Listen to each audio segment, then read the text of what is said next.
Hi, this is Wesley Lawton, and I am the therapist at All Things Grow Counseling based in Mount Clemens. And I provide counseling to people for grief and trauma and a host of other issues as well, specializing in those two, though, in Mount Clemens, Michigan, as well as online via telehealth. And this is the second part in what I believe will be a four-part series of videos about 20 things that your grieving friends and family wish that you knew. So, this might help put words to some things that you've been thinking and feeling if you yourself are grieving. And it's also really aimed at people who have loved ones who are grieving so that they can better support them and have a little bit better idea of what they're going through. So I'm going to do the next five here, and feel free to check out part one if you haven't. So, number 6 is don't say anything to help them feel better. More often than not, you're just trying to make yourself feel better about them. Now, this one might sound a little critical, but I do find it to be so true for the majority of people who try to say things to help others feel better. And it's coming from a place of love and care. And so it's not something that you necessarily need to feel bad about. It's just something that I would encourage you to stop doing. This sounds really counterintuitive. Don't say anything to help them feel better. Like, why wouldn't you do that? Isn't that a loving thing to do? Um, a way of showing your grieving friends and family that you care about them, trying to help them feel better, right? We don't want them to feel bad. That's not what a friend would do. But the reality is that there is nothing that you can say to help them feel better. And so anything that you say in an attempt to do that will not be helpful, most likely, almost certainly. And there's actually a decent chance that it will come off the wrong way and it will be hurtful, even though it's not intended that way. We all know that sometimes what we say and what we intend to communicate is not the same thing that is heard and interpreted by the person who we're speaking to. So, let me think of some examples of things that people say to help them feel better, like to try to point out a positive. At least they live for a good long time, or they're in a better place, they're out of pain, or um, I don't know, think about what you still have. You still have your kids, you still have your other parent, you still have whatever. You'll find love again, those kinds of things, right? And if you yourself are somebody who's grieving, I'm sure that you've heard one or more of those and might be kind of cringing or wincing a little bit at hearing them again. I know this because I've worked with so many hundreds of grieving people and have observed that consistently these things are not helpful and are frequently hurtful, despite the intentions being good. So um, the question is, well, what can you do instead of saying that? First of all, let me speak to the second part of that statement. So it's don't say anything to help them feel better. More often than not, you're trying to make yourself feel better about them. Again, this is something that you watching this video, if you've said these kinds of things, you're probably not aware that this is what's going on. But I am pretty confident that if you pause and reflect, you'll see that there's some truth to this statement. And again, it comes from a place of love and care. It's not just selfishness. It's because, if we didn't care about this person, we wouldn't be saying anything at all to help them feel better. Them feeling sad would not bother us. But the fact is that it does bother us because we love them and it hurts us to see them hurting so much. And so we want them to stop hurting, if we're honest, partly because that will help us to stop hurting for them. That will relieve my pain if you are not having such a hard time, because I care about you and I hate seeing you go through this. And so a lot of times when we try to help them feel better, it's really, even though it's intended to help them feel better, a big part of the ultimate goal oftentimes is to make me feel better too by helping you feel better. Hopefully I've made that clear without repeating myself too many times. So it's good to be aware of that, essentially to say, hey, listen to what I have to say.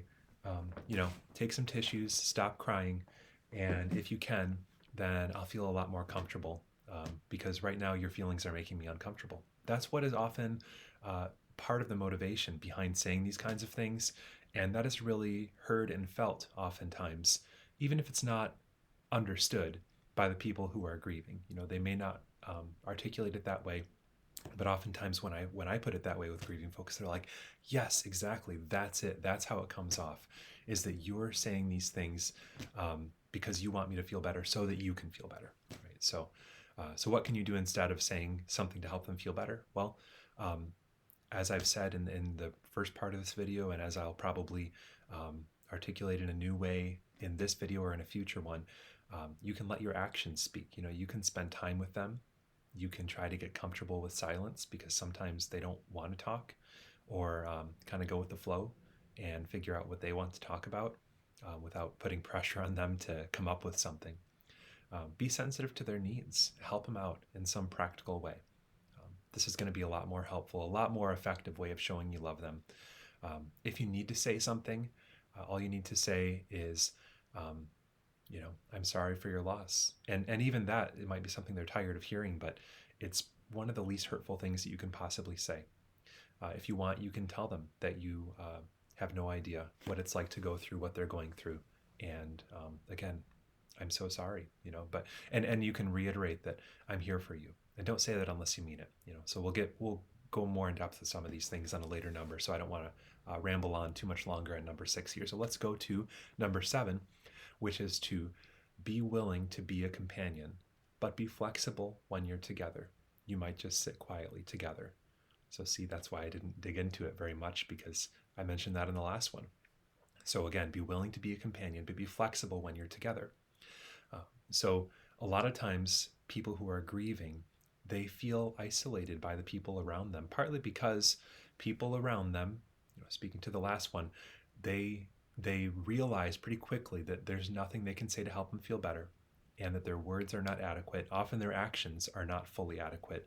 And so it's like, well, I just hate being with them and having them feel so bad and not knowing what to do. Or it just feels like I tried to say something helpful and they seemed offended by it, so I'm just going to give them space, right? And sometimes I see it quite frequently. People have everyone or nearly everyone in their lives feel this way, like, oh, they're kind of a ticking time bomb, and I certainly don't want to say anything to upset them, so I'm just going to play it safe and stay away from them. Again, you might not quite put it in those words, but if you take a look at the situation, that might be what you're doing. And so when you have everyone in your life doing this, you end up being isolated on top of grieving, and that certainly adds a lot of salt to the wound. So be willing to be a companion. Offer to spend time with them, to come over, right? A lot of times people who are grieving might not be ready to go out and do something, and they might feel most comfortable at home, at least for a while. Or invite them to things. Continue to invite them to things. Even if they say no, at least that was their choice, right? This is another thing that happens, is that I see it very frequently where people feel like their friends or their family stop inviting them to things because, oh, they're just grieving and they probably want space, or I don't want to put the ball in their court and have them say no, right? All these kind of all these thoughts that are based on assumptions that we're making about someone. So please take it from me as an experienced grief counselor that most likely the people in your life who are grieving, they want to continue to be invited, but make it a no pressure invitation, right? You can let them know, hey, I don't know where you're at emotionally at this time, or I don't know if you're up for this or not, whatever words you want to put it into, but I just want you to know that you're still invited and we'd love to have you with us, right? And they may, for whatever reason, turn down the invitation, but it feels good to keep being invited. So please don't stop inviting them. And so when you're together with them, then be flexible as much as you can, especially if it's a one-on-one thing, right? If it's a big social gathering, there's only so much you can do. But if it's just you, say, coming over to their house, or you invite them over for dinner, whatever it is, be flexible. They might need space. They might need to run to the restroom or to their bedroom for a while and just be alone and maybe cry. Be okay with that.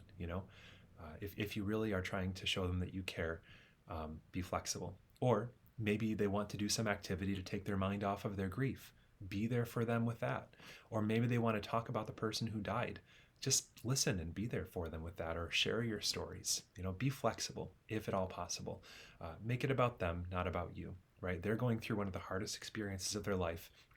So as much as you can, put aside your own needs when you're with them. And that will show them that you're really there for them, right? You'll be one of the friends who's stuck by their side through this hard time.